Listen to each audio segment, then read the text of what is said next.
سمر باجی، میرا سوال ہے کہ کیا امریکہ اور برطانیہ کو عراق کے مظالم کی اس دنیا میں سزا ملے گی یا اگلی دنیا میں؟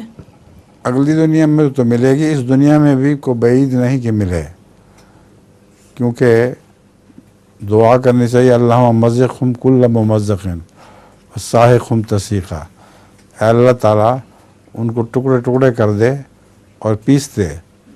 تو یہ دعا جو ہے اس کے نتیجے میں کوئی نہ کوئی سزا ان کے اوپر ضرور ہونے والی ہے، نازل ہونے والی ہے۔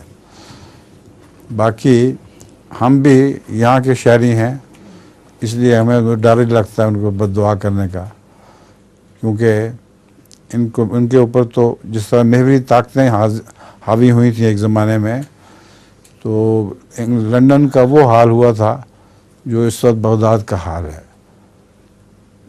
ریزہ ریزہ ہو گیا تھا۔ ہر دفعہ ہر جگہ مہاجرین تھے، چیخیں مارتے تھے، سائرن پہ سائرن بجتے تھے۔ تو ہمیں تو رحم آتا ہے کہ قومی ہمو قتلوا امیمہ اخی فإن رمیتہم یصیبنی سامی۔ ایک عرب شاعر کا شعر ہے کہ میری ہی قوم نے میرے بھائی امیمہ کو قتل کیا ہے، اگر میں ان پر تیر پھینکوں تو مجھے ہی تیر پہنچے گا وہ۔